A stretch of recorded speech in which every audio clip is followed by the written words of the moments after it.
Assalamualaikum warahmatullahi wabarakatuh. Saya Muhammad Yongki dari kelas PI 2A. Saya di sini akan menjelaskan sedikit tentang permutasi dan juga kombinasi. Dalam kehidupan sehari-hari, kita sering menjumpai beberapa masalah terkait dengan mengatur atau lebih tepatnya menyusun, yaitu menyusun beberapa objek yang terdiri dari beberapa unsur yang dalam penyusunannya itu mempertimbangkan urutan dan juga posisi. Dalam ranah pendidikan, permutasi dan juga kombinasi sering kita temui dalam jenjang SMA atau bahkan bangku perkuliahan. Kombinasi dan juga permutasi itu sendiri sekilas hampir sama.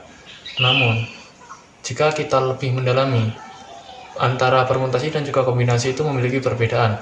Salah satu perbedaan yang paling menonjol itu terletak pada urutan. Mengapa urutan? Karena dalam permutasi itu sendiri, permutasi menjadikan urutan sebagai dasar dalam menentukan hasil akhir, sedangkan dalam kombinasi tidak menjadikan urutan sebagai dasar dalam proses mencari hasil akhir. Selanjutnya, saya di sini akan memberikan analogi simpel terkait permutasi. Saya memiliki 3 warna, yaitu warna ungu, oranye, dan juga pink.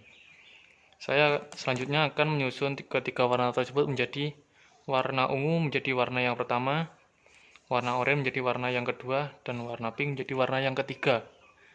Perhatikan ketiga warna tersebut dengan baik-baik. Selanjutnya, saya akan mengubah ketiga susunan warna tersebut menjadi warna yang ungu ini menjadi warna yang ketiga. Jadi, apabila kita mencari hasil akhir dalam permutasi, apabila susunannya itu berubah, maka hasil akhir yang dihasilkan dari proses pencarian kita tersebut akan mengalami kegagalan, atau hasil akhir yang kita cari itu tidak akan sama seperti apa yang kita cari ketika susunannya itu sama. Selanjutnya saya di sini akan menunjukkan rumus dan soal dari permutasi. Rumus dari permutasi itu adalah NPK sama dengan N faktorial per dalam kurung N min K faktorial. N di sini adalah jumlah objek, dan P itu lambang dari permutasi, dan K itu adalah objek yang akan kita cari. Selanjutnya, langsung saja kita ke contoh soal.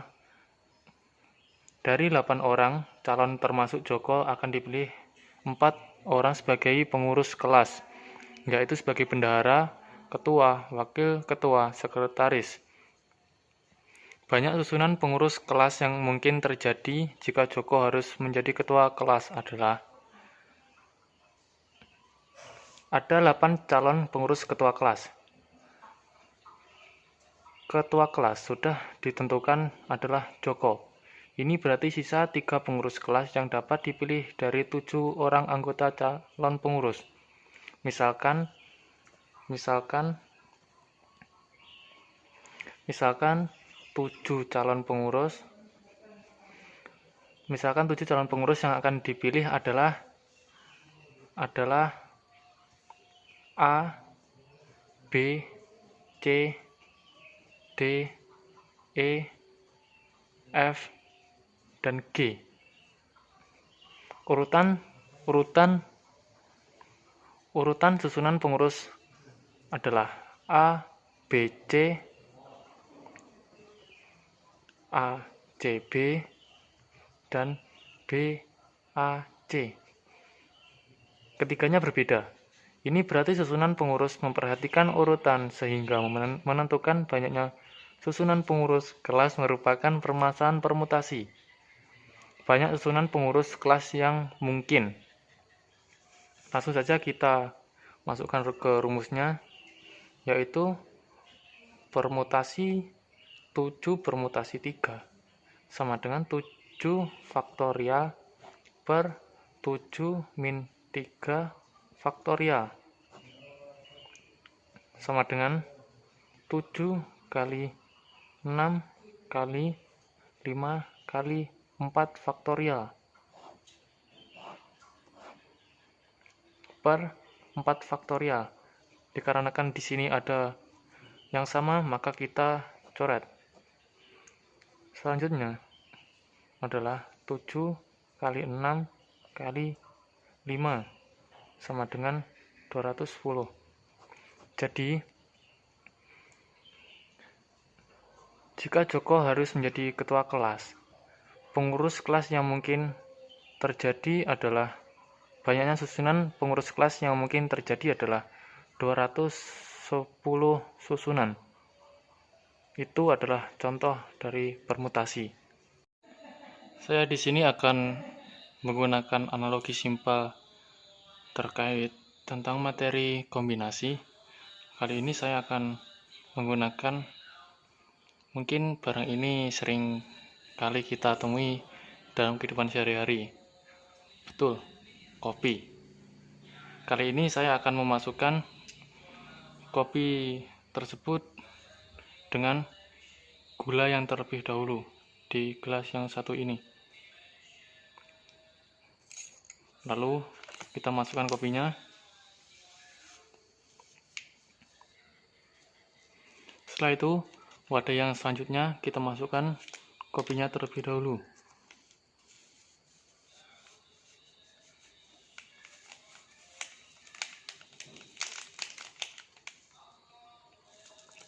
Selanjutnya, gulanya.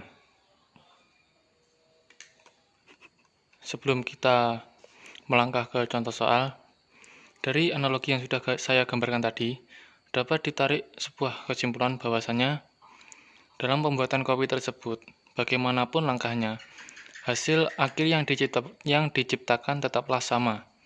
Hal ini merupakan contoh dari kombinasi. Kombinasi itu sendiri antara kombinasi dan juga permutasi. Yang membedakan adalah urutannya itu sangatlah berpengaruh dalam menentukan hasil akhir. Selanjutnya, langsung saja kita ke contoh soalnya. Ada seorang peserta didik diminta mengerjakan 9 dari 10 soal ujian. Jika nomor 1 sampai nomor 5 harus dikerjakan, banyak pilihan soal yang dapat dikerjakan peserta didik tersebut adalah, langsung saja, soal nomor 1 sampai dengan nomor 5 harus dikerjakan. Ini berarti 5 soal telah ditentukan pilihannya. Soal yang harus dikerjakan 9 soal sehingga tersisa 4 soal yang dapat dipilih peserta didik. Ditentukan pilihannya sehingga tersisa 5 soal yang dapat dipilih peserta didik. Banyak cara memilih 4 soal dari 5 soal yang tersisa.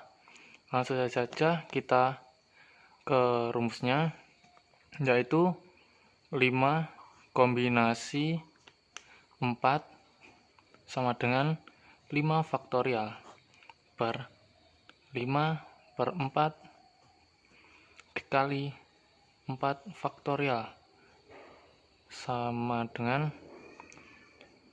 5 kali 4 faktorial per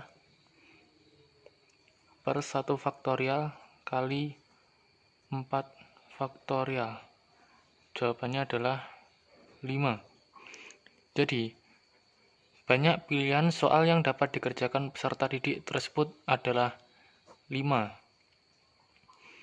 Oh ya, tadi belum disebutkan bagaimana rumus dari kombinasi.